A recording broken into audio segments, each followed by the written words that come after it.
Entonces, hoy día es un tema sumamente interesante, eh, la parasitosis que vamos a estudiar.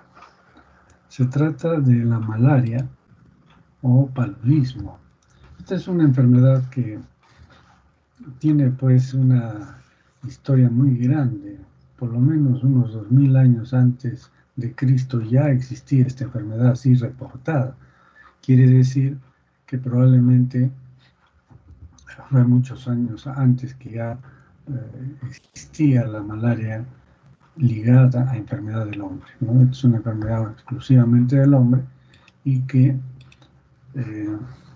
como digo, es conocida desde la antigüedad. Es causada por especies del género Plasmodium. Son 4 especies, las más importantes, y se están haciendo nuevos descubrimientos en relación a eso, lo vamos a mencionar después. Y transmitida por el mosquito Anófeles, el zancudo, que lo tenemos aquí, no aquí en Arequipa, por supuesto en la ciudad, sino en Mollendo, en Camaná, en todos los valles del sur, y en general en todos los sitios del Perú tenemos el Anófeles que puede transmitir la malaria, ¿no? Pero esta enfermedad es muy frecuente en zonas de selva, sobre todo y en el norte del país. Solamente hay 3 departamentos en el Perú que tienen malaria autóctona, quiere decir que la hayan adquirido en el mismo departamento. Son Arequipa, Moquegua y Tacna. Los demás departamentos sí reportan casos de malaria, con diferente intensidad, más como digo, en la selva y en el norte. Este es el mosquito Anófeles que está picando y es el transmisor de esta enfermedad, ¿no? El zancudo. Y tenemos aquí, esto es la distribución de la malaria, vean, es mundial, pero afecta fundamentalmente a las 3 A's, ¿no? Asia, África y América Latina, fundamentalmente. Pero se puede ver malaria en todo el mundo, en realidad. Bien, malaria viene, los italianos ya le pusieron este nombre de malaria, ¿no? Que significaba más o menos un mal que estaba relacionado a un ambiente inadecuado, un mal aire, podríamos decir, o un olor pantanoso o un olor de algo que está en descomposición, ¿no? Y después se le puso también, bueno, malaria hacía como malaria, los ingleses le pusieron ese nombre, y después el paludismo también ha sido utilizado como sinónimo de malaria, o es utilizado como sinónimo, y viene del término paluster. Paluster significa también pantano. Entonces, todos lo relacionan al paludismo con un ambiente pantanoso. Esa es la idea, ¿no? Incluso desde Hipócrates, ya él en su libro de Aires, Aguas y Ambiente, ya hablaba de esta enfermedad y hablaba de las tercianas, ¿no? Entonces, era el primer enfoque ecológico, porque hablaba pues de que esta enfermedad se producía en lugares donde había ciertas características de aire, aguas y lugares. Entonces en ese libro ya describe que existía esta enfermedad, ¿no? Pero ya mucho más antes los griegos sabían de esta enfermedad, y uno de ellos, Empédocles, ya logra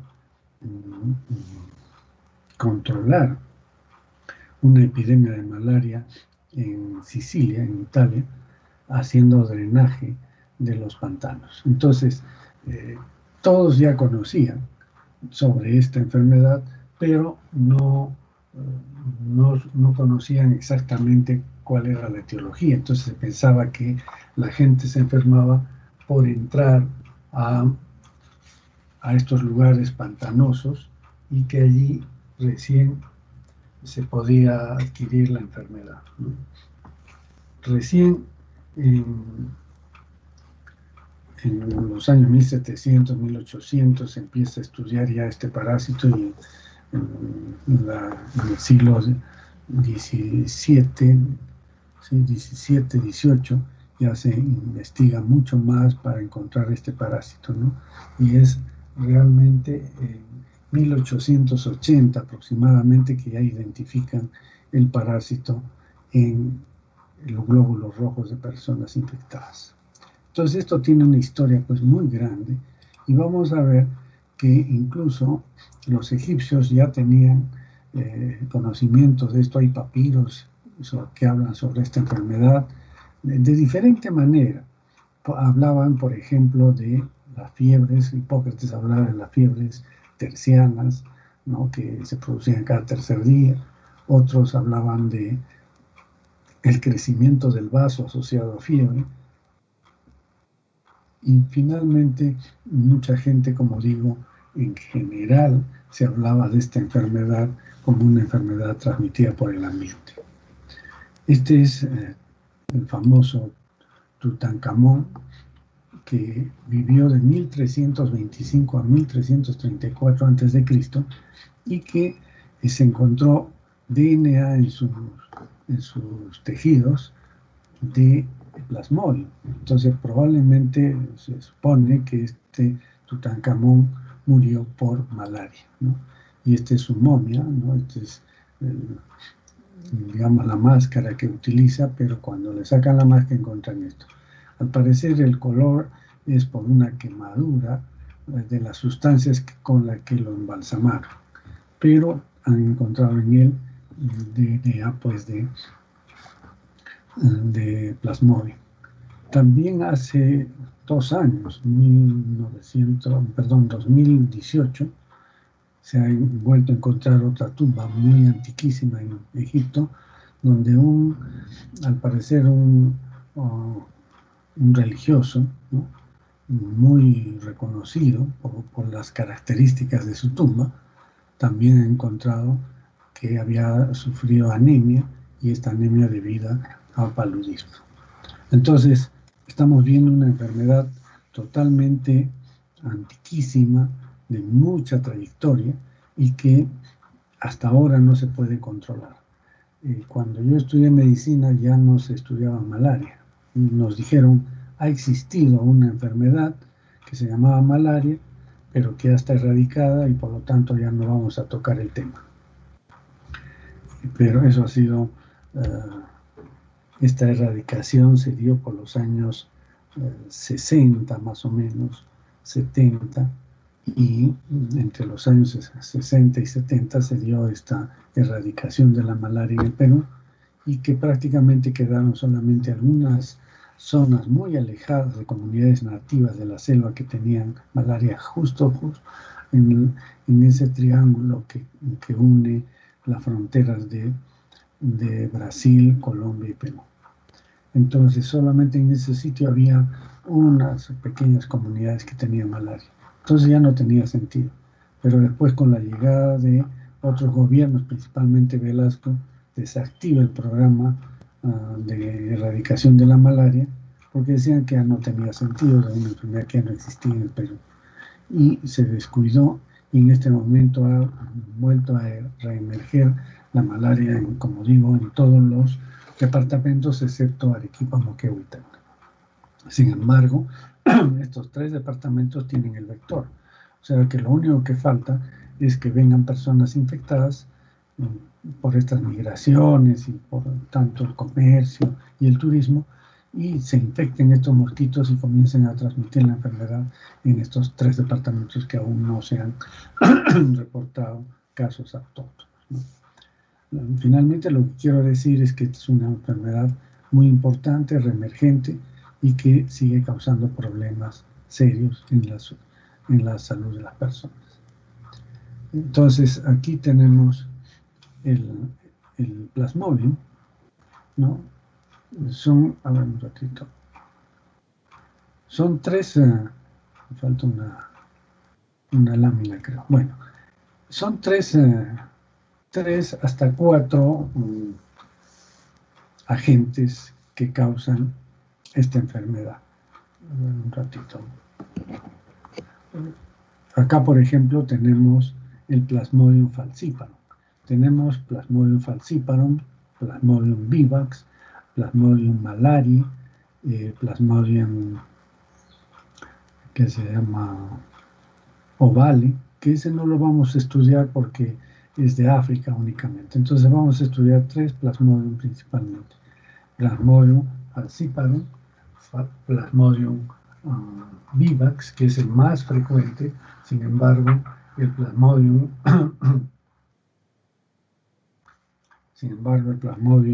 falciparum es importante porque causa la muerte. Y luego el malaria es poco frecuente en el país, no es muy patógeno, pero existe, entonces tenemos que estudiarlo. El ovale, como les dije, es de África, no lo tenemos en América, entonces no lo vamos a estudiar. Y finalmente hay uno nuevo, que es el Knowlesi. El Knowlesi es un plasmodium que era de monos, pero parece que de alguna manera se ha identificado también en el hombre.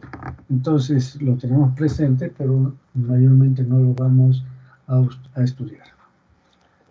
Bien, entonces empezamos con Plasmodium falciparum. Plasmodium falciparum tiene formas de presentación. Las formas de presentación de este parásito es, como todas las coccidias que hemos estado estudiando, formas de trofozoitos, de esquizontes, de gametocitos, ¿no? Esquizontes inmaduros, maduros y gametocitos. Eso es lo que vamos a ver en la sangre de las personas. Entonces, hay diferencias para cada plasmodium. Por ejemplo, en el caso de Plasmodium falciparum, se suele ver los trofozoitos anulares. Ven acá. ¿Por qué se llaman trofozoitos anulares? Porque el citoplasma tiene una vacuola grande aquí y se colorea de azulino en todo este borde del citoplasma. Y aquí tenemos el núcleo que se colorea de rojo normalmente, que parece un rubí. Entonces por eso le llama el trofozoito anular de anillo, ¿no? En el nombre de anillo de la mano.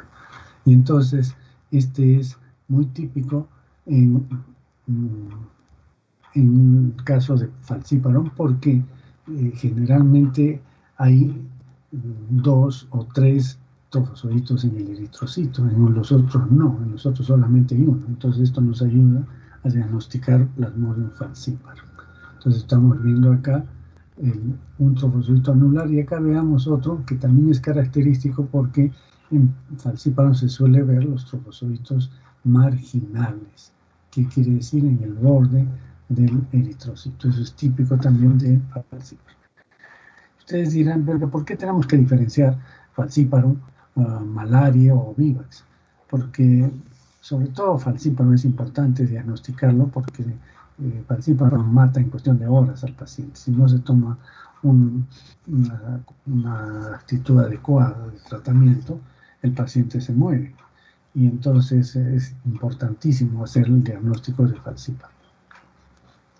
Después vemos acá un trofozoito anular, también el núcleo, algo de pigmento malárico que se suele ver aquí.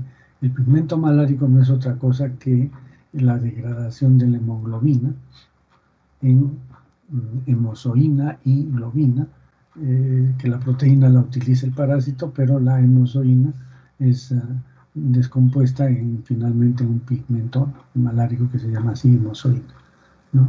Entonces está dentro del parásito. Mientras que por fuera del parásito, en el citoplasma, hay otras estructuras que son producto del metabolismo también y de la acción tóxica del parásito y que se conocen como granulaciones. En este caso, las granulaciones son de Maurer, unas granulaciones medias desiguales, alargadas, ¿no? No son muy redondeaditas todas. Estas se llaman granulaciones de Maurer, que solo se ve también en Plasmodium falciparum. Y acá veamos otra vez lo mismo que hemos estado viendo. Esto es los trofozoitos anulares, que pueden estar hasta 3 dentro de un mismo hematí. Otra característica importante del Plasmodium falciparum es que parasita a cualquier tipo de hematíes. Entonces podemos encontrar hematíes pequeños o hematíes grandes. No respetan ningún tipo de hematíes. Es decir, si hablo de pequeños, estoy hablando de maduros. Y si hablo de grandes, estoy hablando de reticulocitos o eritrocitos jóvenes. Veamos los gametocitos de Plasmodium falciparum, ¿no? Este es el macrogametocito aquí y el microgametocito acá. ¿Qué diferencia hay entre uno y otro? Lo que están viendo acá, esto es el pigmento malárico. Todo esto es pigmento malárico. Y por acá hay algo de cromatina, pero que no se distingue muy bien. Entonces la cromatina, en el caso del microgameto, es muy difusa, mientras que en el caso del macrogameto sí se nota más o menos densa la cromatina del núcleo. Esa es la diferencia entre el macro y microgametocito. Micro y macrogameto. Entonces acá tenemos micro y macrogametocito, disculpen. Son gametocitos todavía, no son gametos. Entonces, este es un macrogametocito y este es un microgametocito. Gametocitos, ¿eh? Estaba, no sé por qué decía gameto. Bien. Este es Plasmodium vivax. Si ustedes se dan cuenta, en Plasmodium falciparum solo hemos hablado de trofozoitos y gametocitos. Entonces, ¿qué es lo que nos está faltando? Nos está faltando los esquizontes. Y es que Plasmodium falciparum tiene esquizontes, pero es muy difícil verlos en sangre periférica. Por eso no los hemos mencionado, ¿no? Porque generalmente los hematíes que contienen esquizontes se quedan atrapados en la circulación, en la microcirculación de cerebro, de riñón, etcétera, de los órganos más importantes.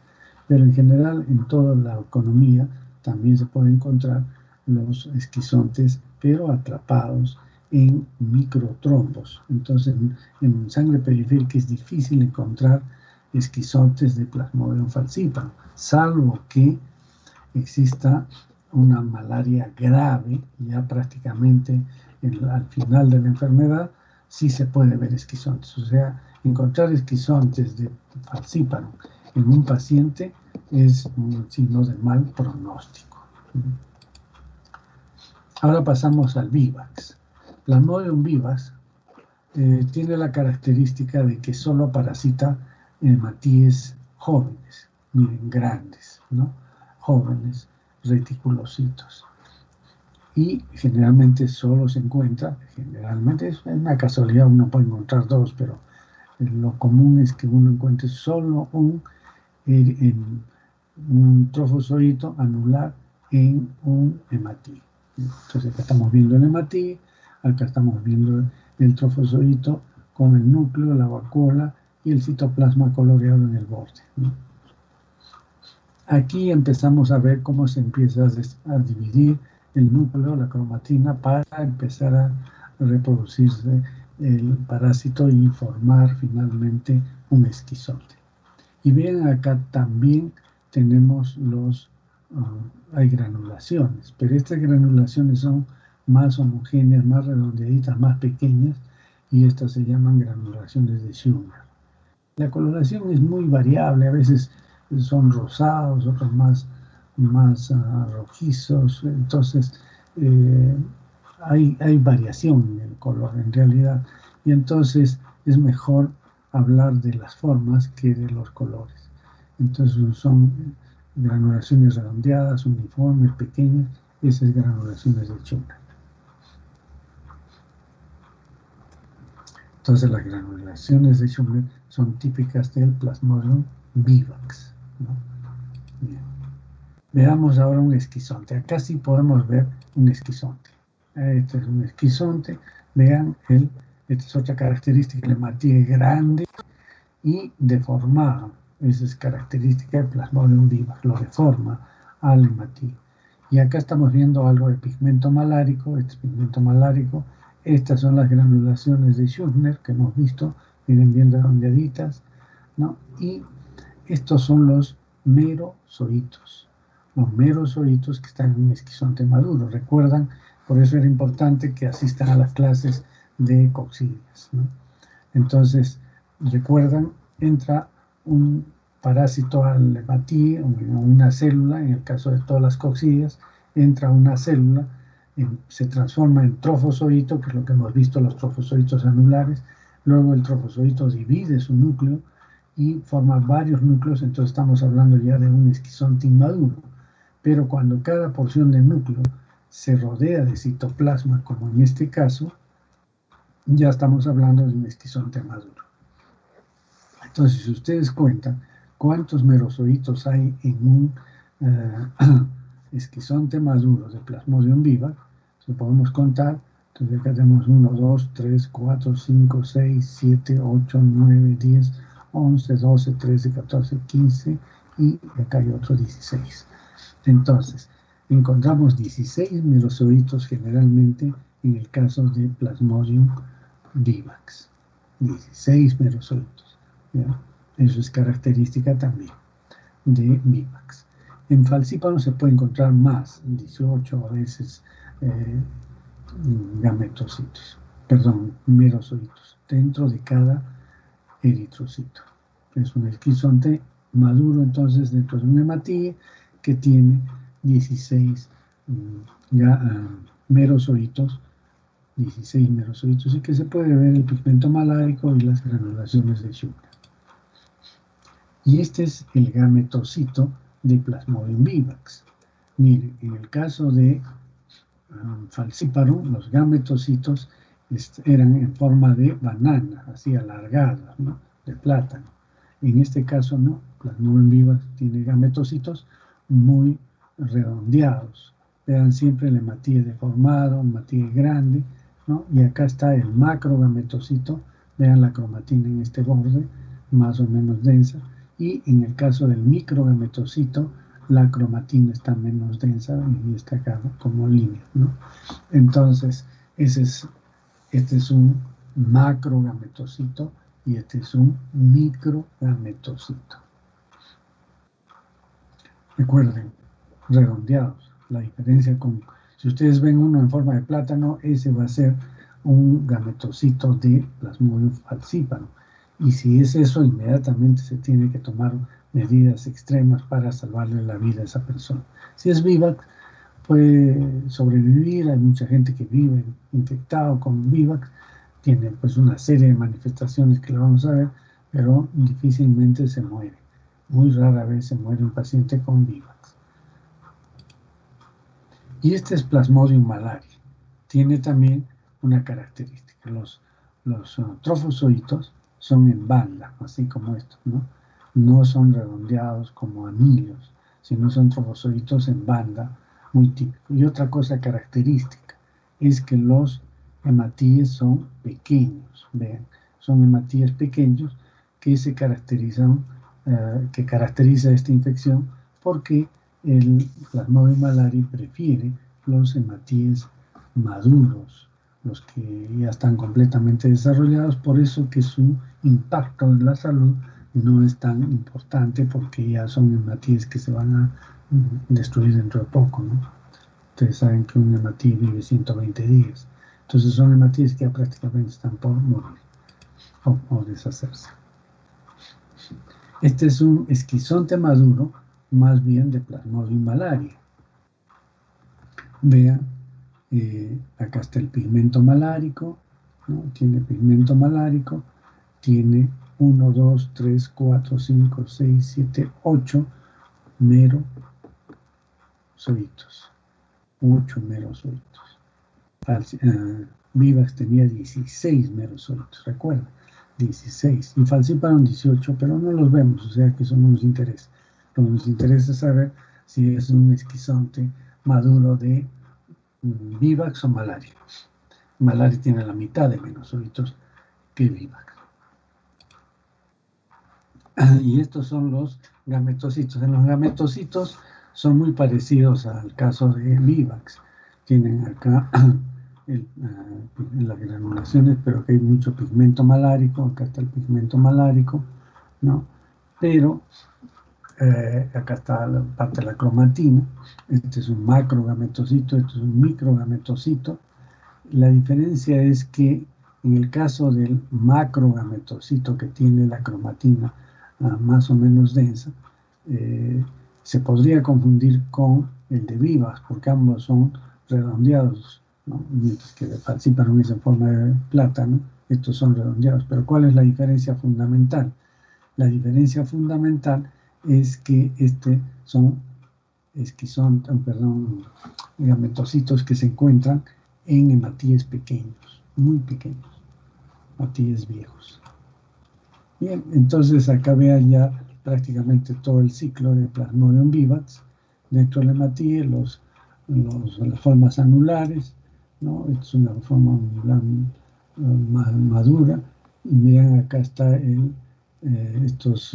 estas granulaciones de Schumner, ¿no? Las granulaciones de Schumner, y empieza a desarrollarse el trofozoito. Acá está el trofozoito ya con mayor desarrollo. Ya acá ya tenemos un esquizonte inmaduro, o el esquizonte inmaduro, y acá ya tenemos el esquizonte completamente maduro, con 16 merozoitos, las granulaciones de Schumner que están por fuera del parásito. El parásito es todo esto, o sea, donde están los merozoitos. Y otras veces podemos ver los gametocitos en desarrollo, y acá tenemos el macrogametocito o la célula sexual femenina, y este es el microgametocito o la célula sexual masculina. Microgametocito, la cromatina difusa, acá está bien concentrada. Entonces esto es lo de Plasmodium vivax. En el caso de falciparum les dije que había los trofozoitos marginales, las formas anulares, pero generalmente hay multiparasitismo, o sea, 2 o 3, en este caso 3 trofozoitos anulares dentro del mismo hematíe. Y acá tenemos las formas anulares. Vean las granulaciones de Maurer, que son muy irregulares, gruesas.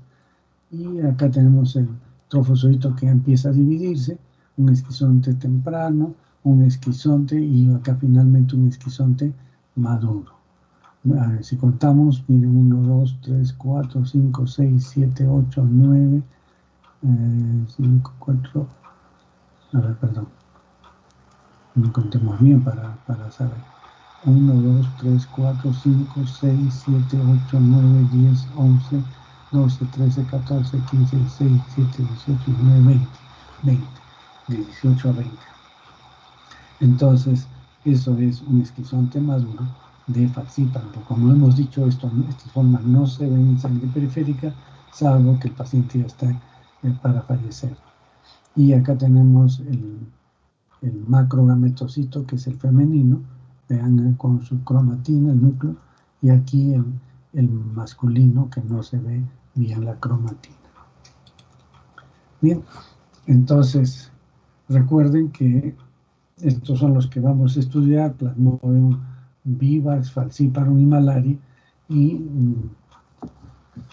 no vamos a estudiar el ovale, ni menos el noblesi. El noblesi, que recién lo han identificado y están considerándolo ya como plasmodium que afecta al hombre.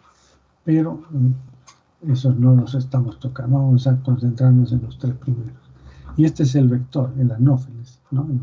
El Anopheles, que tiene varias especies. En el país se encontraba Anopheles pseudopuntipenis, Anopheles albimanus, Anopheles darlingi, Anopheles benarrochi. Entonces, son diferentes especies del género Anopheles los que pueden transmitir la malaria. ¿Cómo es el ciclo biológico? Como ustedes ya han entendido la reproducción de las coccidias, Entonces ya es más fácil esto. Lo que pasa es que en el hombre actúa como hospedero intermediario y el mosquito es el hospedero definitivo, porque en él se desarrolla el ciclo sexual.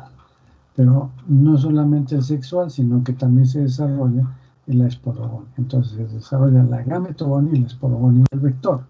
Entonces, como son tres tipos de reproducción, es decir, la esquizogonia, la gametogonia y la esporogonia, solamente esos tres en este tipo de parásitos, entonces en el hombre solo se da el ciclo asexuado o esquizogonia, y en el vector se da el ciclo sexuado, gametogonia, y además la esporogonia. Y entonces en el hombre se da dos tipos de esquizogonia. La esquizogonia preeritrocítica, también se llama exoeritrocítica, o hepática porque se desarrolla en el hígado y no en el eritrocito. Y se le conoce también como preclínica porque todavía no da síntomas. Entonces hay una reproducción del parásito por esquizogonia en el hígado, donde no da síntomas todavía, y se le llama exoeritrocítica o preeritrocítica porque todavía no está en el hematismo. Y hay otra forma en el hombre de esquizogonia también, solamente es esquizogonia en el hombre, que se llama la esquizogonia eritrocítica, que es la que da síntomas porque cada que se reproduce el parásito va a romper los hematíes y va a haber una sintomatología que se caracteriza fundamentalmente por fiebre, ¿no? Entonces, esto es la forma de esquizogonia eritrocítica. Y esta esquizogonia eritrocítica tiene tiempos para cada parásito. Por ejemplo, para Plasmodium falciparum se da cada 48 horas. Al inicio es irregular, pero después ya se establece el ritmo. Y en el Plasmodium falciparum se da cada 48 horas, o sea, cada tercer día. Quiere decir que si hoy día tuvo el paciente fiebre, hoy día es el primer día, mañana es el segundo, y el miércoles tendríamos el tercer día. Y el miércoles tendríamos otra vez el cuadro febril. Por eso se dice cada 48 horas. De aquí al miércoles hay 48 horas, ¿no es cierto? Pero el primer día se considera hoy, mañana el segundo y el miércoles el tercero, por eso dicen terciana. Entonces, el Plasmodium falciparum produce la malaria denominada así terciana y se llama terciana maligna. ¿Por qué se llama terciana maligna? Porque causa la muerte. Entonces, el Plasmodium vivax también tiene terciana, también produce terciana, es decir, cada 48 horas. Eso se llama terciana también, pero se le conoce como terciana benigna, o sea que no mata. Y finalmente la malaria, el Plasmodium malariae, produce lo que se llama la cuartana, o que se produce el ciclo, el cuadro febril, el estatus palúdico se llama también, cada 72 horas. Es decir, si hoy día tuvo el cuadro febril, hoy día es el primer día, mañana martes el segundo, el miércoles el tercero, y el jueves tendría recién otra vez otro cuadro clínico, es decir, al cuarto día. Por eso le dicen cuartana. Entonces, repitiendo, falciparum y vivax producen terciana, falciparum maligna y vivax benigna. Y malaria produce la cuartana, que generalmente es benigna también. Y mientras que en el mosquito se da el ciclo sexual, que se llama la gametogonia, o sea, la formación de gametos y el huevo cigoto, y finalmente la esporogonia con la producción de esporozoitos. Entonces, teniendo claro esto, ya es fácil entender el ciclo de malaria, que no es fácil, pero como en todas las cosillas ustedes han visto, pero que ya se entiende mejor. Este es el mosquito, ¿no? El aparato digestivo del mosquito, y este mosquito se infecta con gametocitos. ¿De dónde saca los gametocitos? En el hombre. Entonces hemos visto que en el hombre se da la esquizogonia, pero podemos encontrar gametocitos, o sea, células inmaduras sexuales. Entonces, el mosquito va a ingerir sangre de una persona enferma con gametocitos. Sin embargo, en realidad el mosquito puede ingerir sangre con todos los estadios, trofozoitos, esquizontes, lo que sea. Pero lo que va a continuar el ciclo es los gametocitos. Entonces, el mosquito, para infectarse y poder continuar el ciclo, tiene que ingerir micro y macro gametocitos. Eso es en forma de banaria, en el caso de Plasmodium falciparum, y los redondeados, ovalados, en el caso de Vivax somalaria. Entonces, entran estos gametocitos, ¿no es cierto? El microgametocito, que es la célula sexual masculina, se exflagela, es decir, que como que le aparecen flagelos, pero esos flagelos en realidad no son flagelos, vienen a ser los microgametos. Cada uno de estos es un microgameto. Mientras que el macrogametocito lo único que hace es madurar y convertirse en macrogameto. El macrogametocito se convierte en macrogameto, mientras que el microgametocito forma varios microgametos. Un microgameto fecunda al macrogameto y forma el huevo o cigote, ¿no? Este huevo o cigote tiene movilidad y por eso le llaman recuerden, huevo es el huevo con movilidad se llamará ookineto. Kinesis es movimiento. Entonces, ookineto, el ookineto se mete a la pared del estómago del mosquito. Acá hablamos de estómago porque en los mosquitos no hablamos en realidad lo que tiene es intestino anterior, medio y posterior. El intestino anterior corresponde al estómago, el intestino medio al intestino de nosotros y el intestino posterior es el intestino grueso. Pero entonces a esto es el intestino anterior, que nosotros también le llamamos estómago. Entonces en el estómago del mosquito, el ookineto se mete a la pared para desarrollar la esporogonia. Y entonces la esporogonia va a formar un ooquiste con dos esporoquistes, ¿no? Y estos esporoquistes acá dice quiste nada más, pero es el esporoquiste que se va a llenar de esporozoitos, y cuando se rompe el ooquiste lleno de esporozoitos, estos se liberan y se van a todas las partes del cuerpo, pero principalmente a las glándulas salivales. Entonces, repitiendo qué es lo que pasa en el mosquito, se infecta con gametocitos, desarrolla la gametogonia. La gametogonia tiene como producto el huevo cigote, y este huevo cigote, que tiene movilidad, que es capaz de meterse a la pared del estómago del mosquito, es ookineto, y finalmente se forma el ooquiste con muchos esporozoitos, y estos esporozoitos se liberan para localizarse en las glándulas salivales. Entonces, cuando el mosquito pica a otra persona sana, ¿qué es lo que va a hacer? En el momento de la picadura, lo primero que hace el mosquito es inocular saliva. ¿Por qué tiene que inocular saliva? Porque la saliva tiene un anestésico y un anticoagulante. El anestésico es para que la persona no sienta la picada, ¿no? Y además el anticoagulante para que fluya la sangre, porque estos son mosquitos hematófagos, se alimentan de sangre. Entonces, una vez que pica, inocula, en el momento de la picadura, inocula saliva, y ese es el acto fundamental para que inocule los esporozoitos, ¿no? Entonces, en realidad, cuando uno es picado por uno de estos mosquitos, después se forma una pápula, pero esa pápula es producto de la reacción alérgica precisamente a la saliva del mosquito. Pero al momento de la picadura uno no lo siente porque hay anestésico, ¿no? Entonces, el mosquito, al inocular su saliva, que tiene anestésico, que tiene anticoagulante, inocula los esporozoitos. Estos esporozoitos entran a la circulación y rápidamente, en 20 minutos, media hora, están todos en el hígado. Entonces, el primer paso de esta invasión del parásito es mediante esporozoitos que van directamente hacia el hígado para entrar a una célula hepática, ¿ya?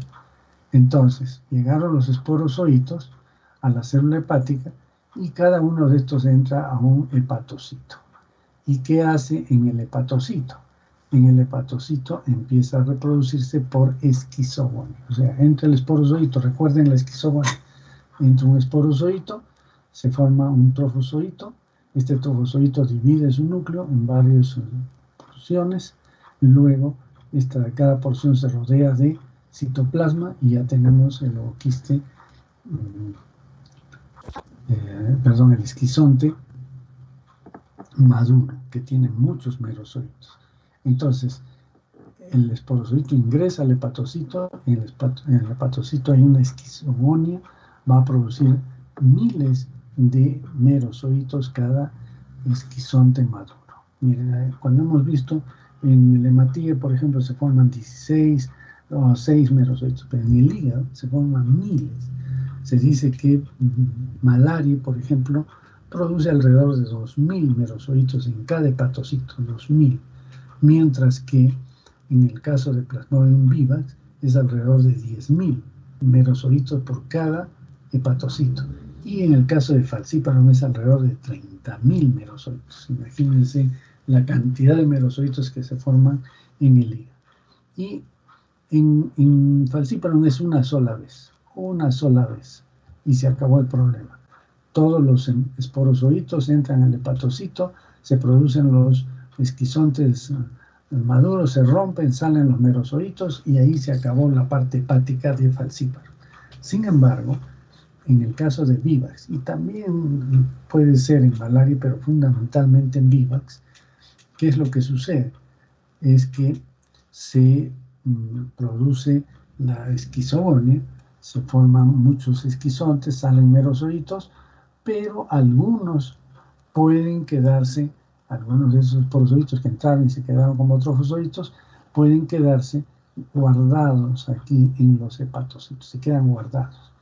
Y esto es importante, ¿por qué? Porque la enfermedad continúa y puede hasta autolimitarse, y el paciente, si le dan tratamiento inadecuado solamente para matar los parásitos en la sangre, ya se curó aparentemente. Y después de mucho tiempo empieza otra vez la enfermedad. Un caso muy emblemático, sí, fue hace varios años. Yo estaba haciendo el internado y entonces había un señor que entra por una colecistectomía en cirugía. Y entonces, al tercer día de la operación, comienza a hacer fiebre. Y entonces dije, es una infección de la herida operatoria. Ven la herida, exploran la herida y no había nada de infección. Entonces, no sabían cuál era la causa de la fiebre. Llaman a los infectólogos y el doctor Lopera, Julio Lopera, que es un excelente internista, pero infectólogo también, y entonces él le comienza a hacer la anamnesis como que todo médico debe hacer, bien. Y le comenzó a preguntar cuánto tiempo tenía la fiebre, que esto, que lo otro. Y después, yo recuerdo claramente, le pregunta, ¿y usted dónde ha vivido? Y entonces le dijo, bueno, yo viví acá en Arequipa, pero un tiempo viví en selva. Fui a trabajar. Hace 20 años que estuve en selva. Muy bien, dijo. Y no dijo más el doctor Lopera. Con esa pregunta le dijo, dejó las indicaciones y les indicó ahí a los médicos del servicio que hagan un examen de gota gruesa, un frotis y gota gruesa para buscar malaria. Y al día siguiente la noticia, todos corrieron de que efectivamente había sido malaria. Un Plasmodium vivax que quedó aquí guardado en el hígado por 20 años y que por eso se les llama a estos que se quedan guardados en el hígado hipnozoitos, himno de sueño, de hipnosis, de sueño, y que quedan como dormidos en el hígado, lo cual no pasa con Falciparum. Falciparum no tiene hipnozoitos. Malaria sí puede tener, pero fundamentalmente el que tiene siempre inozoitos es Vivax. Y eso es importantísimo. ¿Por qué? Porque los tratamientos son diferentes. Unos tratamientos funcionan muy bien para matar los merozoitos que están en el eritrocito, o sea, en sangre periférica, pero no matan en el hígado. Entonces tiene que buscarse drogas que actúen también en el hígado. Bien, entonces seguimos con el ciclo. Entonces recuerden, los esporozoitos que estaban en las glándulas salivales del mosquito llegan al hepatocito y forman esquizontes maduros que se rompen y liberan muchos merozoitos. Entonces, ¿qué va a pasar con estos merozoitos que salen del hígado? Cada merozoito se une a un hematíe. Hay una proteína de adherencia, hay toda una mecánica como primero empieza digamos, como que invade al eritrocito y como que la membrana la empuja hacia adentro y finalmente se forma una vacuola. Esto ha sido filmado incluso, no tengo la filmación, me gustaría tenerla, pero ha sido filmado cómo es que el hematíe es invadido por el merozoito, que ingresa y entra a la vacuola y empieza a reproducirse. Entonces, estos merozoitos entran al eritrocito y empieza lo que es la esquizogonia eritrocítica. Todo esto que estaba en el hígado ha sido la esquizogonia exoeritrocítica, preeritrocítica, preclínica, porque no había síntomas. Pero acá ya es la forma clínica o la forma de esquizogonia eritrocítica. Entonces, entra el parásito, el merozoito, invade a un hematíe, hace el trofozoito, el esquizonte inmaduro, el esquizonte maduro, se rompe, salen los merozoitos y en ese momento se rompe el hematíe y estos merozoitos vuelven a ingresar a otros hematíes y esto se produce cada 78, cada 42 horas según el parásito que hemos mencionado. En este caso de 48 horas estamos hablando de Vivax o Falciparum. Si fuera 72 horas estaríamos hablando de Plasmodium malariae. Entonces, ya estamos claros que esto se va estableciendo un ciclo que es cada 48 horas de ruptura de hematíes, salida de merozoitos, invasión a otros eritrocitos. Pero en un momento de esta reproducción, algunos merozoitos entran a un hematíe y empiezan a formar los gametocitos. Entonces ya no se forma el trofozoito, el esquizonte inmaduro, el esquizonte maduro, sino que se forman gametocitos. Y estos no rompen al hematíe, se quedan dentro de los hematíes como gametocitos. El macrogametocito, el microgametocito. Pero ahí se quedan guardados. Y eso es lo que vemos en sangre en los frotices. En el caso de Falciparum en forma de banana, en el caso de Vivax y malaria redondeados, ¿no? Entonces ya tenemos ahí los gametocitos listos para que venga el mosquito, los succione y empiece la gametogonia en el intestino del mosquito, en la luz. Y la esporogonia ya empieza en la pared del mosquito para producir esporozoitos. Entonces recuerden, la esquizogonia preeritrocítica, la esquizogonia eritrocítica, la gametogonia en el mosquito, en el intestino del mosquito, y la esporogonia en la pared del intestino del mosquito para producir los esporozoitos. Bien, ese es el ciclo. Entonces, esto es una sección de mosquito mostrando los ooquistes y esporoquistes, ¿no? Acá vean un ooquiste y acá ya los esporoquistes que se han repletado de esporozoitos. Bien, vamos a ver la patogénesis de la malaria. La patogénesis de la malaria es muy compleja, muy compleja. Por eso tienen que poner atención, porque hay muchas cosas que incluso que todavía no están totalmente aclaradas. Lo que se sabe es que tiene que haber una invasión. Necesariamente tiene que haber una invasión del merozoito al trofozoito, al hematíe. Entonces, cada hematíe va a ser invadido por el parásito bajo la forma de merozoito que ingresa al hematíe, ¿no es cierto? Y entonces esa invasión se da por unión de unas proteínas receptoras y una proteína de adherencia, que generalmente en el caso de los hematíes son antígenos que tiene el glóbulo rojo, en el caso de, por ejemplo, el factor Duffy, que es un antígeno que tienen los hematíes, es un factor de grupo sanguíneo, factor Duffy, dentro de los grupos sanguíneos, que son necesarios para la invasión de VIVAX, solo para VIVAX.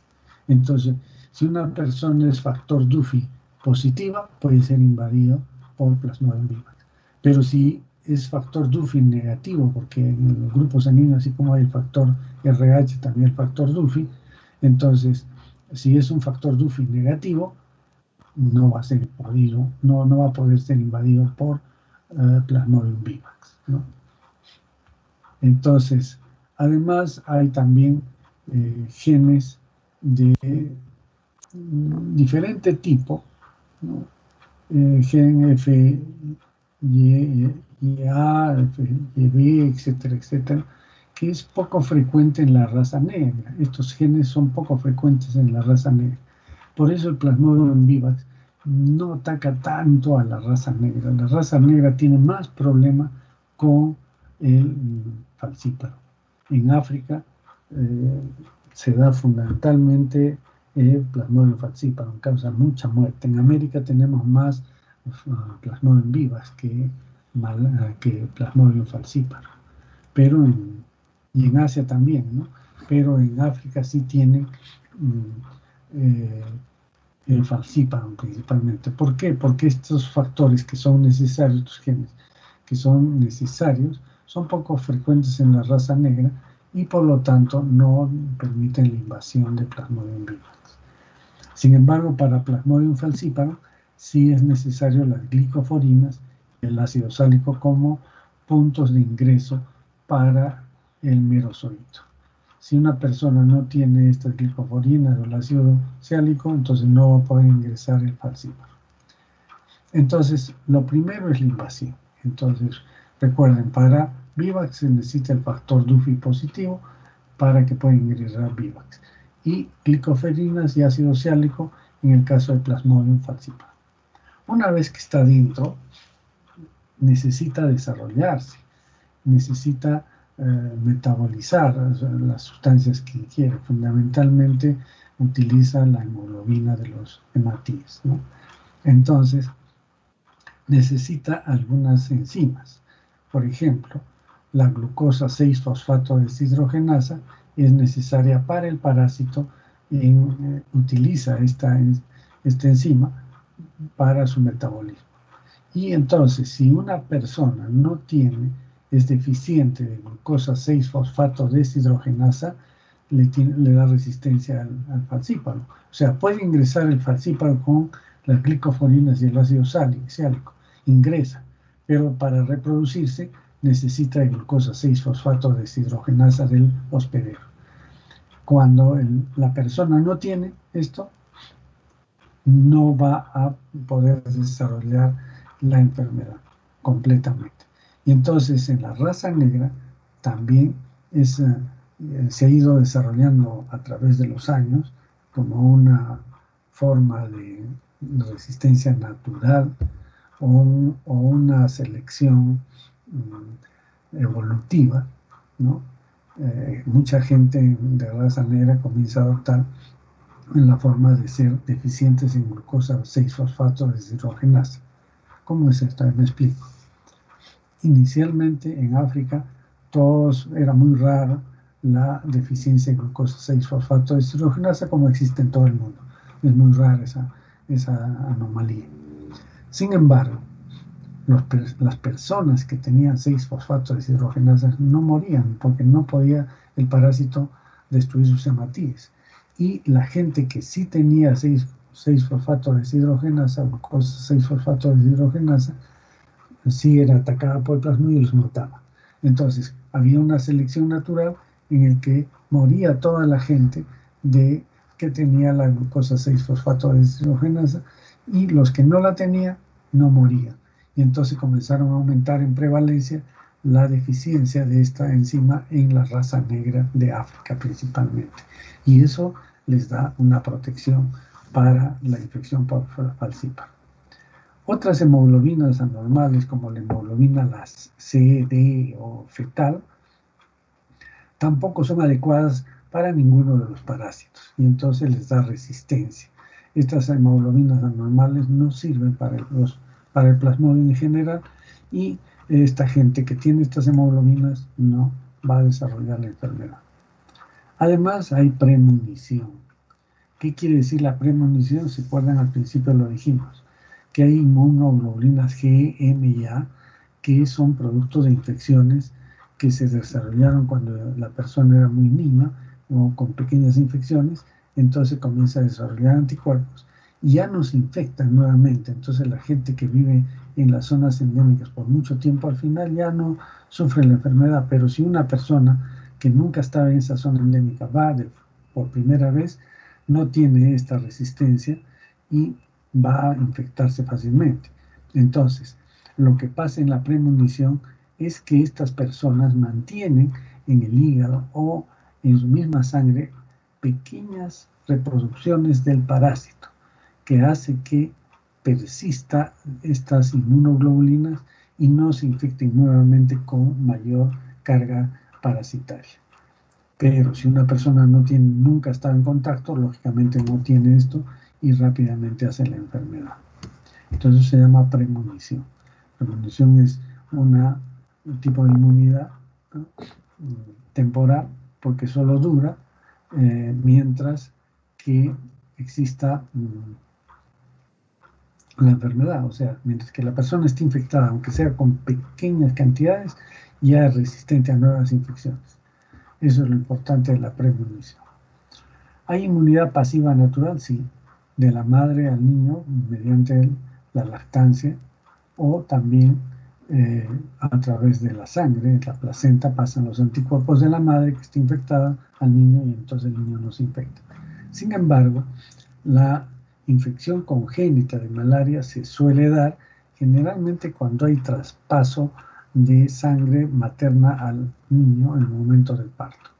Y entonces ese traspaso de sangre directa del niño, de la madre al niño, puede contener los merozoitos y logran infectarlo al niño tempranamente. Entonces el niño nace ya con malaria. Luego tenemos amplitud y magnitud de anticuerpos a múltiples Plasmodium falciparum, sí existe esto y hay muchos anticuerpos a varias formas de Plasmodium, ¿no?, múltiples Plasmodium falciparum, porque hay pequeñas variedades, pero existen anticuerpos felizmente. Y infección policlonal se relaciona con la endemicidad. ¿Qué quiere decir endemicidad?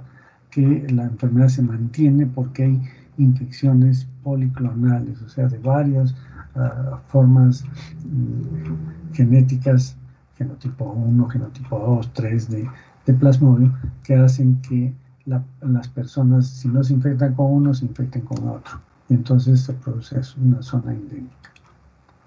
Bien, seguimos con la patogénesis de la malaria. Entonces, recuerden que esto de los glóbulos rojos ya los hemos mencionado, ¿no? Hay la premonición y la infección policlonal que correlaciona con endemicidad. Patogénesis de la malaria que da disminución de hematíes. O sea, una de las manifestaciones, hemos dicho, de esta enfermedad es la anemia. ¿Por qué se produce anemia? Se produce anemia porque el parásito en su reproducción rompe el hematíes. Entonces hay destrucción de hematíes. Hay un daño destructivo, hay hemólisis y eso va a disminuir los hematíes. Otra forma de perder hematíes es que hay una captura de hematíes en el sistema retículo endotelial a nivel del vaso, hígado y médula ósea. Ustedes saben que acá hay células del sistema retículo endotelial que capturan a los hematíes que estén parasitados y aún a algunos que ni siquiera están parasitados, porque a los que no están parasitados pueden adquirir antígenos del parásito que se quedan en la superficie de la hematía, que es reconocida por el sistema reticular endotelial y lo destruye. Entonces, en el vaso, en el hígado, en la médula ósea, se produce gran destrucción de hematíes parasitados y también algunos no parasitados. Entonces, eso aumenta la disminución de hematíes. El vaso, y ustedes lo van a ver en la práctica, el hígado también y la médula ósea también, pero el vaso es típico porque crece, ¿no? Se llama hiperesplenismo, no solamente que aumenta en tamaño, sino en función, comienza a destruir a todos los hematíes, sean muchos de ellos normales. Y esto hace que cuando captura hematíes parasitados, todo el pigmento malárico que estaba en el parásito se queda en estas células del sistema retículo endotelial. Y estos van a adquirir un color negruzco. Entonces el vaso, el hígado, la médula ósea de pacientes que han muerto por malaria tiene la característica de que son órganos de color oscuro, ¿no? Y el vaso dilatado, crecido, ¿no? El hígado también. Mecanismos autoinmunes. Hay, como les digo, que se producen algunos anticuerpos que van a reaccionar con los hematíes sanos y que los destruyen. O sea, no solamente los anticuerpos van a atacar a hematíes parasitados, sino también a hematíes sanos. Y entonces siguen destruyéndose más hematíes. El pigmento malárico también altera al hematí, ya no sirve y eso es un elemento importante para que sea capturado. Y finalmente secuestro de eritrocitos parasitados. Esto es fundamentalmente en Plasmodium falciparum. Entonces los parásitos o los hematíes parasitados son capturados a nivel de la microcirculación y se acumulan su carga eléctrica, pierden su sistema de desplazamiento dentro de los capilares y se quedan pegados a la pared del capilar y ahí se van acumulando más y más hematíes produciendo microtrombosis en esta zona, ¿no? Y entonces ahí se quedan hematíes. Entonces se rompen, son capturados, son destruidos o simplemente son atrapados en la microcirculación. Todo ello lleva a que exista una disminución de hematíes en la persona infectada, ¿no? Luego, entonces hemos visto que hay destrucción de los hematíes, ¿no? Hay mucha destrucción de los hematíes y eso es causa de la anemia que se ve en estos pacientes. Pero hemos dicho que esta enfermedad se caracteriza por fiebre y entonces tiene que haber producción de pirógenos, o sea, productores de fiebre. Inicialmente no se hablaba de estos pirógenos, pero no se sabía exactamente. Pero ya se ha identificado una sustancia que es el GPI, glucosil fosfatidinoinositol, del parásito. Esta sustancia es capaz de activar la interleuquina 1, interleuquina 6 y finalmente el aumento de la prostaglandina G2. Prostaglandina E2, perdón. La prostaglandina E2. Y esta prostaglandina E2 va a actuar a nivel del hipotálamo produciendo fiebre. Entonces, ya tenemos la anemia y la fiebre explicada fisiopatológicamente, ¿no? Entonces, el GPI es responsable finalmente de la producción de fiebre. Eso es entonces en Vivax, en malaria y también en falciparum. Lo primero es la anemia y la fiebre. Entonces ya está explicado esto. Sin embargo, en Plasmodium malaria, en Plasmodium falciparum, la malaria es mucho más agresiva. Hemos dicho que causa la muerte. Entonces es una malaria grave. Y se debe a que hay una serie de otros aspectos importantes, ¿no? Hay una citoadherencia debido a algunas proteínas como la CD36, la ILICAM1, el LAM1, que hace que los hematíes se adhieran entre ellos y se adhieran al endotelio de los pequeños capilares. Entonces lo que va a hacer como consecuencia de ella es enfermedad microvascular. Capilares y postcapilares del cerebro, riñón, entre otros, son invadidos por estos hematíes que se pegan, produciendo microtrombosis. Y recuerden que cerebro, riñón, corazón y algunos otros órganos tienen una circulación terminal, es decir, que los capilares llegan a una área para irrigarla y ya no hay otra forma de irrigar esa zona.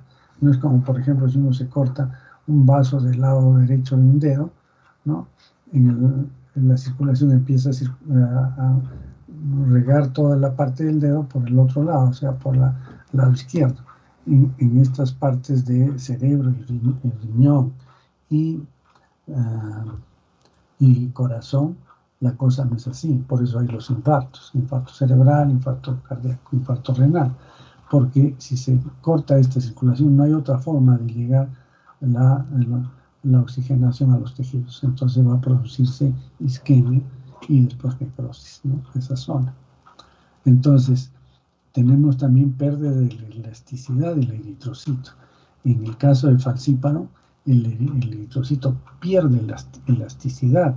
Ustedes saben que el hematí está sometido a altos golpes, altas presiones, y entonces circula rápidamente por los vasos y puede haber turbulencia y puede destruirse. Pero tiene una elasticidad que evita esto. Pero cuando se pierde esa elasticidad, entonces el circular nomás ya por sangre está haciendo que algunos hematíos se rompan, ¿no? Esta deformación también es importante para el vaso porque lo captura a los que están deformados y los destruye. Hay un aumento de la fragilidad. Entonces esta elasticidad también se da con la fragilidad. Los hematíes se rompen más fácilmente, no soportan las presiones o los golpes que suceden en su discurrir. Hay una disminución del transporte de oxígeno. O sea que si el hematí parasitado transportaba una cantidad X de oxígeno, eso se va a ver muy disminuido por la presencia del parásito. Entonces llega menos oxígeno a los tejidos, hay más isquemia. Entonces vean todo lo que nos está llevando a isquemia. Todo esto en realidad lo que nos está llevando es a isquemia de los tejidos. Pero también hay liberación de toxinas, GPI, antígenos, ¿no? Que aumentan todo el proceso que ya hemos mencionado. Y aumenta la producción del TNF. ¿Qué es el TNF? El factor de necrosis tumoral. Y entonces este factor de necrosis tumoral, que es una sustancia propia de nuestro organismo y que es beneficiosa, en este caso, cuando empieza a producirse en gran cantidad, ya se torna nociva. Y en el caso de falcíparo, como el que estamos haciendo este tema, un factor de pronóstico malo es que aumente el factor de necrosis tumoral. Entonces, un paciente que tiene factor de necrosis tumoral muy elevado es prácticamente un criterio para que este paciente ya esté falleciendo, ¿no? Entonces, eso es importante, ese es un dato importante que hay que tener presente para ver el pronóstico del paciente. Hay una inadecuada retroalimentación negativa de la interleuquina 10. Esto es en función de la producción de interleuquina 1. Y entonces aumenta más la fiebre. Elevación del factor de necrosis, perdón, del Fas ligando y la elevación también o exceso de la óxido nítrico sintetasa inductiva. Entonces estas enzimas se elevan y comienzan a destruir también los hematíes. Entonces vean, todo esto es un complejo que finalmente nos lleva a lo siguiente: hemólisis, y la hemólisis nos lleva a anoxia, nos lleva a bilirrubinemia. Hay mucha bilirrubina en sangre que puede destruir no solamente el riñón, sino que también la vemos por las características de una ictericia, ¿no?, en estos pacientes. Entonces hay hemoglobinuria que va a ir a alterar la función renal, los glomérulos se alteran cuando hay hemoglobinuria.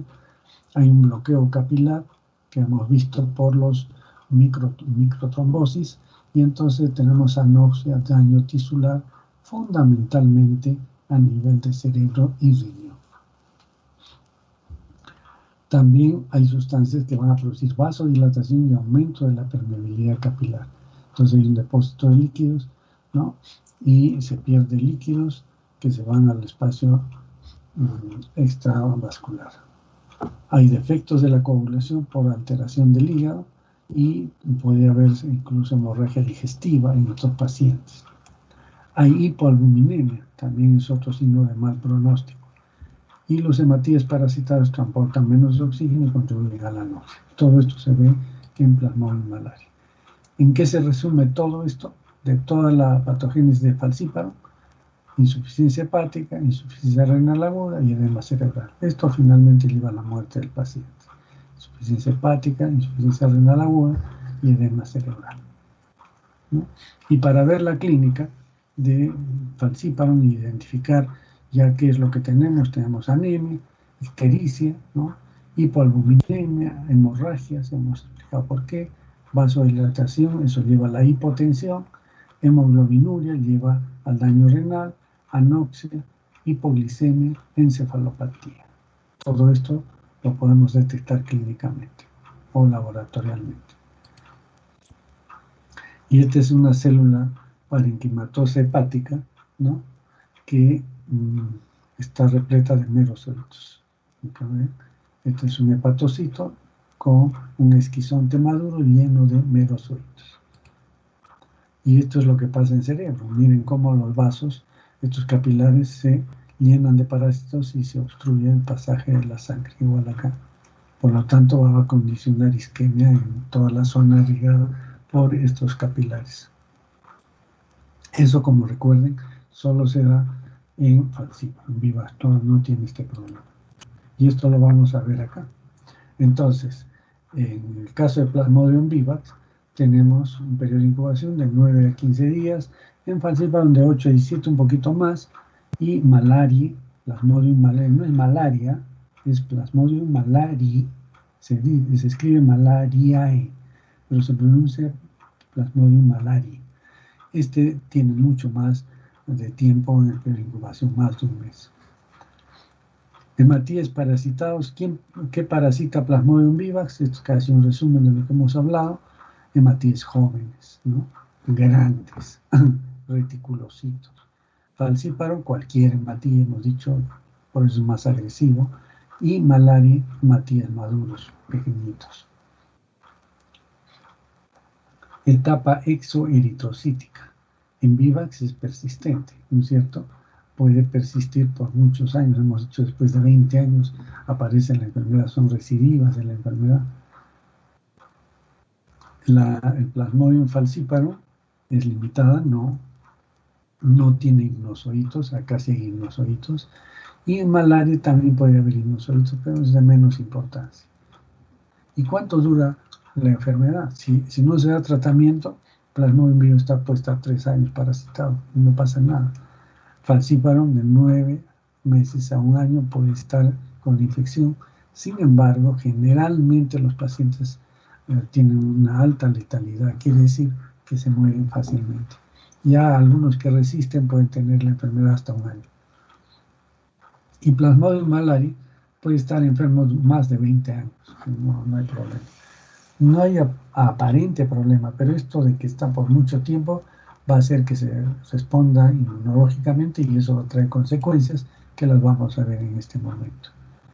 Entonces, en la infección por Plasmodium falciparum hay falla multiorgánica, enfermedad microvascular difusa, con glóbulos rojos parasitados que obstruyen el flujo, ¿no? Entonces, por eso hay enfermedad microvascular, y hay daño por hipoxia e hipoglicemia, efectos tóxicos, factor de necrosis tumoral sobre todo, ¿no? El factor de glucosis alfa, interleuquina 1 que da la fiebre y el factor de necrosis tumoral beta también. Mientras que en la infección por Plasmodium vivax no hay secuestro periférico, por eso no hay esta enfermedad microvascular, no hay complicaciones microvasculares, la parasitemia está limitada a reticulocitos, parásitos jóvenes, recuerden. Plasmodium ovale no lo tocamos para que no nos confunda, y Plasmodium malariae no hay secuestro periférico tampoco, no hay complicaciones igual que vivax, pero en infecciones de 20 a 30 años produce una glomerulonefritis por inmunocomplejos. Entonces puede haber daño renal, pero por inmunocomplejos en infecciones de mucho tiempo.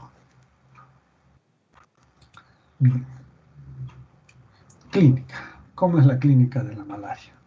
Síntomas. Hay fiebre, escalofríos, sudoración. Estos tres primeros se conocen como el estatus palúdico o crisis palúdica. Entonces, ¿cómo empieza? Empieza en realidad con escalofríos, ¿ya? Empiezan los escalofríos, la persona empieza a temblar de frío y de pronto eso hace que los músculos se contraigan y empieza la fiebre. Los escalofríos duran 10, 15, 20 minutos máximo y de pronto empieza la fiebre. Fiebre intensa, muy alta, más de 40 grados por 6 horas aproximadamente. Entonces el paciente se cae con tremenda fiebre y después viene un proceso de sudoración de unos 10, 15 minutos. Una sudoración que moja la cama, pero que el paciente se siente más aliviado, baja la temperatura, lógicamente queda totalmente extenuado, pero ya no tiene fiebre, y esto se va a volver a repetir, toda esta crisis palúdica de estos tres síntomas, se va a reproducir cada 48 horas, cada 72 horas, según el parásito. O sea, cada tercer día, terciana, cada cuarto día, cuartana. Pero además de eso, tenemos cefalea, mialgias, artralgias, náuseas y vómitos a veces. Entre los signos, la hepatomegalia es importante, el hígado está aumentado de tamaño, hay palidez, anemia, hay esplenomegalia, el vaso está aumentado de tamaño, esto sirve incluso para hacer estudios en poblaciones, solo se les palpa el vaso y ya se sabe cuántos están enfermos. Hay ictericia, ¿no? Y aparecen adenopatías en algunos pacientes. Este es un paciente palúdico, por ejemplo, miren el estatus palúdico con mucha fiebre, ¿no? Y en el caso de malaria por Plasmodium falciparum grave, aquí hay más bien malaria cerebral, se conoce como malaria cerebral, el paciente entra en coma y convulsiones, hay insuficiencia renal aguda, hay anemia hemolítica severa, insuficiencia hepática aguda, edema pulmonar no cardiogénico, hiperparasitemia. Los parásitos ya encontramos esquizontes en sangre periférica, recuerden. Hay miocardiopatía, coagulación intravascular diseminada, hipoglicemia y muerte, finalmente, ¿no? Eso es para falciparum. ¿Cómo se hace el diagnóstico? El diagnóstico se hace desde 1880, frotis y gota gruesa. ¿Qué es un frotis? Ya lo conocen. Un poquito de sangre se extiende con dos portaobjetos. ¿Y la gota gruesa qué cosa es? Se coloca 2, 3 gotitas de sangre en una lámina y con la aguja se le mueve hasta que se forme la fibrina y se retira esos hilos de fibrina y se deja que seque. Entonces, este es un método de concentración, la gota gruesa. ¿Por qué? Porque en el frotis es muy poca sangre la que se extiende para ver los hematíes parasitados. Pero la gota gruesa es un método de concentración y no va a verse ya los hematíes parasitados, sino solo los parásitos. ¿Por qué? Porque a las 24 horas se le agrega agua destilada a esto que se quedó seco, ¿no? Porque si yo coloreo esta gota gruesa no va a haber nada, es un manchón. Pero si yo le echo agua destilada, lo que va a hacer se rompen los hematíes y quedan los parásitos y los linfocitos y plaquetas pegadas en la lámina. Se colorea con Giemsa ambos y se observa en el microscopio. En el frotis voy a ver los parásitos dentro de los hematíes. En la gota gruesa solo parásitos agrupados en un solo sitio. Entonces es un método de concentración, pero es difícil, la gota gruesa, hay que tener mucha experiencia para distinguir trofozoitos, esquizontes o gametocitos. Mientras que en el frotis es más fácil porque están dentro de los hematíes. El frotis me sirve para identificar especie. La gota gruesa solo me sirve para decir que tiene malaria. Pero es muy difícil decir qué tipo de Plasmodium es solo con la gota gruesa. Entonces el frotis es fundamental. Por eso que se pide frotis y gota gruesa. Algunos lo hacen hasta en la misma lámina, otros en diferentes láminas. Bueno, también se puede hacer coloración del DNA. Este es el método del QVC. QVC son siglas en inglés, pero que se refiere a que el DNA del parásito puede ser coloreado con fluorescencia. Entonces, ¿qué es lo que se hace? Vienen ya preparados unos tubitos de microhematocrito, no sé si conocen, y allí está impregnado una sustancia, un conjugado, mejor dicho, de una sustancia fluorescente unida a anticuerpos que están, mejor dicho, de sustancias colorantes que se van a pegar al DNA a cualquier tipo de DNA que esté en la sangre. Entonces, ¿qué es lo que va a suceder? Si nosotros tomamos muestra de sangre en esos tubitos y lo dejamos que lo centrifugamos, ¿sí? Lo centrifugamos, ¿qué es lo que va a suceder?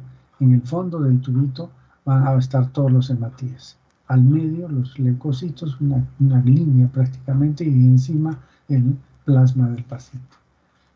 Entonces, si nosotros eso lo colocamos en un microscopio de fluorescencia, la fluorescencia en una persona normal solo se va a ver en esa línea donde están los leucocitos, porque el leucocito tiene núcleo y ahí hay DNA. Pero en los hematíes no tienen núcleo, por lo tanto no va a haber sustancia fluorescente en esa parte. Pero ¿qué pasa si el parásito está dentro del hematíe? Los parásitos sí tienen DNA y entonces estos van a colorear con esta sustancia fluorescente y se va a ver la coloración fluorescente en toda la parte de los hematíes. Esa es la forma de hacer el diagnóstico para el caso de malaria, ¿no? En la coloración del DNA, la técnica se llama QVC. El parasite, para significa parásito y sai ver. Es como lo que están haciendo la prueba rápida para el VIH, para el coronavirus. Entonces, lo que se hace, ya vienen unas plaquitas preparadas, ¿no? Son anticuerpos monoclonales contra antígenos del parásito, sobre todo contra la histidina del parásito. Y entonces, estos anticuerpos monoclonales están listos ahí para actuar apenas uno pone una gotita de sangre en esta cajita, y entonces entra en contacto la histidina del parásito con los anticuerpos monoclonales. Y entonces se produce una reacción antígeno-anticuerpo que se traduce en una línea de color. Si es que no hay este antígeno del parásito, no va a haber la reacción y no se ve esa línea. Entonces la histidina del parásito es una proteína, un aminoácido que es importante para la reacción de esta prueba. Y los anticuerpos monoclonales, por supuesto, que son estrictamente contra la histidina. PCR también se puede utilizar, pero cada vez menos. No cada vez menos, sino cada vez más, pero todavía no como para hacer diagnóstico clínico. Y más para investigación. Y ELISA, que detecta anticuerpos en sangre, sirven, pero no tanto, porque en una zona endémica todos tienen anticuerpos contra el plasmodium, o sea que no me ayuda mucho. Quizás en zonas donde no exista la enfermedad sí funciona. Bien, en cuanto a la epidemiología, debemos de decir que la malaria es endémica en 103 países, en los cuales vive más de la mitad de la población mundial. Esto para que vean la importancia que tiene esta enfermedad, ¿no? Más de la mitad de la población mundial está a expensas de la malaria. Sobre todo la maligna, o sea, Plasmodium falciparum, ¿no? Causa más de 400 millones de casos y 1 a 3 millones de muertes al año. O sea que el coronavirus es importante, sí, pero esto también es importante, pero no le dan la importancia porque esto no afecta a los países ricos, solamente afecta a los países pobres, sobre todo África. Alrededor de 1.000 millones de personas están expuestas al riesgo de la malaria durante la gestación. Miren, la prevalencia de Plasmodium vivax y Plasmodium falciparum es similar en Sudamérica, Sudeste Asiático y Oceanía, lo que les decía, que vivax es el principal agente etiológico de la malaria en esta zona, ¿no? Sudamérica, en realidad no solo Sudamérica, sino América Central también, el sudeste asiático y Oceanía. Y alrededor de un tercio de la población americana vive en zonas de condiciones ecológicas propicias para la transmisión de la malaria. Lo que decía de esta zona es que África principalmente tiene falcíparo y Sudamérica, sudeste de Oceanía, principalmente Vivax. Brasil tiene el mayor número absoluto de casos de malaria por la población enorme que tiene, seguido por otros países, ¿no? Y el mayor riesgo de transmisión se registra en la subregión de las Guyanas, seguida por Belice y Brasil. Esto es en el Caribe y en Brasil, ¿no? Entonces ahí uno tiene que ir, pero de hecho que en todas las zonas donde hay malaria uno tiene que ir a esas zonas protegidas, si no va a adquirir la enfermedad. Y esto en la epidemiología de la enfermedad, en el Caribe también, esto es el canal de Panamá, vean, este es un crucero que está pasando por el canal de Panamá, es una experiencia muy simpática, ver cómo se nivelan las diferentes esclusas para poder permitir el pasaje, ya que existe un nivel del agua diferente al inicio que al final. Entonces tiene que haber un cambio de esclusas de estas para que puedan pasar enormes barcos por el canal de Panamá. Este canal de Panamá, construido en los primeros años del siglo XX, ha causado pues muchísimas muertes por malaria, ¿no? Esta es una zona malarígena y ha hecho, digamos, detener el proyecto que estaban haciendo los franceses por la cantidad de muertos que hubieron. Después lo tomaron los estadounidenses y que ellos completaron el canal, pero ha causado muchas muertes en realidad en esa zona. Este es el mapa de donde está la malaria, vean, América, Sudamérica, Caribe, ¿no? Y acá a África, y toda la zona subsahariana está llena de malaria. Esta es la zona del desierto de Sahara y no hay, pero sí para abajo, para todo el sur. Esto es Asia, ¿no? El Medio Oriente y Asia. Medio Oriente, Egipto, ustedes saben que les he mostrado las láminas que afectaba a esas zonas, ¿no? Bien, entonces, nuevamente para que vean estas áreas que tienen máxima o extrema transmisión de malaria, lo más coloreado, y los otros de menos intensidad. Entonces, miren, todo el problema que tiene la Amazonía, África, subsahariana y Asia. En el Perú,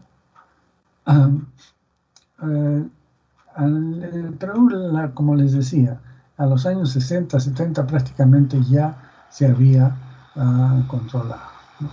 Y principalmente es Plasmodium vivax, la mayoría de los casos. Sin embargo,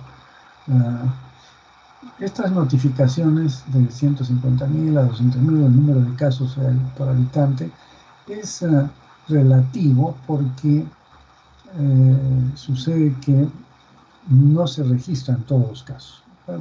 Las personas tienen malaria por vivas, van a la farmacia, se compran sus antipalúdicos y se acabó el asunto. Nunca van al hospital ni son registrados. Entonces es muy poca la casuística que tenemos registrada, pero hay un subregistro muy grande. Pero de todas maneras predomina Vivax con incremento creciente de Plasmodium falciparum. Pero más aumentó falciparum por la época, por el año 2000, más o menos tuvo una incidencia notable de Plasmodium falciparum en el norte del país. En el norte del país hay un río que se llama el río Putumayo, y hacia el norte del río Putumayo hay Plasmodium falciparum y por debajo no había. Sin embargo, ha habido factores que han hecho que esta norma se rompa, debido fundamentalmente por la exploración de petróleo, colonización y crecimiento demográfico de la Amazonía, el fenómeno del Niño y fundamentalmente el narcotráfico, que lleva avionetas de Colombia, donde sí hay falciparum, hacia el sur, y entonces traen en las avionetas los mosquitos infectados, y igualmente se hace un cambio de personas que tienen la malaria. Entonces, el fenómeno del Niño también fue importante porque proliferó mucho los mosquitos, y con estos otros factores hizo que mucha gente de la zona norte del país tenga Plasmodium falciparum. Nosotros hemos visto un caso de falciparum aquí en Arequipa, de un transportista que llega en la tarde aquí a Arequipa con fiebre, después de hacer un viaje larguísimo desde el norte, desde Tumbes, en su camión, y entonces hace fiebre, lo llevan al hospital, entra en compromiso del sensor y muere al día siguiente, ¿no? Se le hizo el diagnóstico de malaria, pero se pensó que era Vivax. No se tomaron todas las medidas adecuadas para controlar, y de hecho que era un paciente con enfermedad grave, ¿no? Esto es el criadero de zancudos más natural, el cultivo del arroz. Acá se crían los zancudos, ¿no? Esto es en Loreto. Permanecer en esta zona después de 5 de la tarde aumenta el peligro de enfermedad con malaria, ¿no? Entonces, vean, ¿por qué? Porque esta enfermedad se adquiere durante el atardecer en la noche. Esto es Vivax, miren todo el país, pero en general Vivax hay en todos, menos en Arequipa, Moquegua y Tacna. Y esto es para ver la intensidad de la infección. Vean el norte y selva, ¿no? Profilaxis de la malaria, vacunas en desarrollo, uso de repelentes. Por la vacuna, el doctor Patarroyo de Colombia hizo una vacuna que dijo ya está la solución, pero la aplicaron, solo 50% de protección brindaba esta vacuna, o sea que nuevamente se está trabajando. Se usan los repelentes, mosquiteros. Los repelentes son muy pasajeros, los mosquiteros es para la noche nada más, y hay que proteger la vivienda con puertas y ventanas con mallas para que no entre el mosquito, y utilizar insecticida de poder residual. El mosquito, antes de picar, siempre se para en la pared, entonces hay que echar insecticida en las paredes de la vivienda para matar. Y finalmente la quimioprofilaxis, para estar muy seguro de que no se va a adquirir la enfermedad cuando uno va a zona endémica. Estos son los mosquiteros, ¿no? Hay también control de la malaria, se hace control biológico o químico. Hay unos peces del género Gambusia que se comen las larvas del mosquito, o químico, el abate, que es una sustancia química que mata las larvas. Los adultos se pueden hacer control biológico, se esterilizan los mosquitos, los machos, o se envían alterados y esterilizados químicamente o con radiación, y van a fecundar a hembras y no va a producir huevos. Y también químico, ¿no? En los adultos se puede usar también en los insecticidas. Se usó mucho el DDT, pero que este es un insecticida que no se metaboliza y persiste en los terrenos de cultivo por muchos años, y ha causado probablemente muchas causas de cáncer en las personas. El diagnóstico y tratamiento de casos es importantísimo.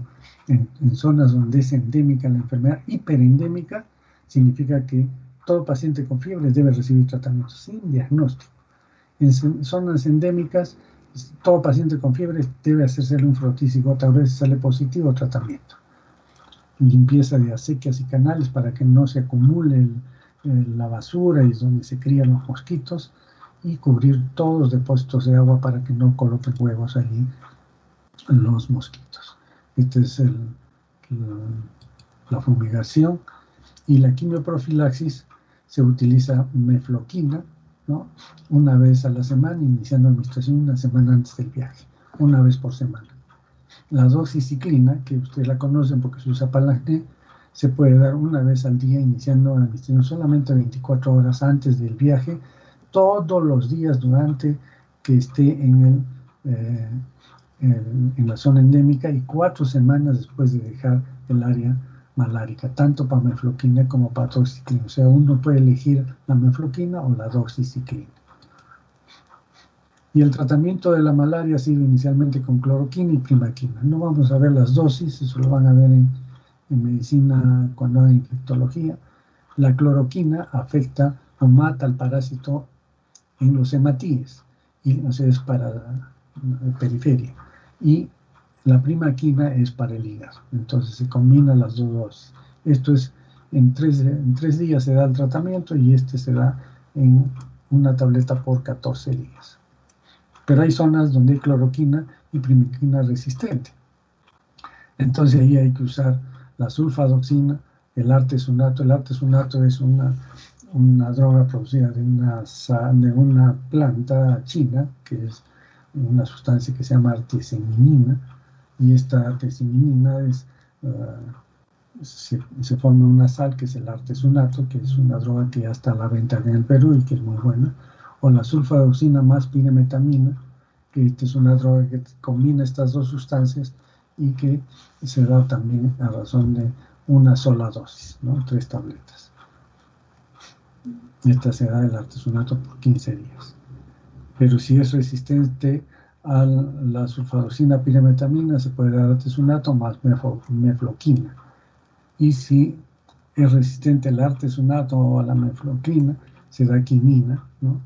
Durante 7 días, en tabletas de 300 miligramos, y la clindamicina, que también se puede dar durante 5 días, o la primaquina para la parte hepática. Entonces se puede dar, esta es la droga fundamental, la quinina, que ustedes ven del árbol de la quina, que está en el árbol de la quina, y lo tenemos incluso en el escudo nacional.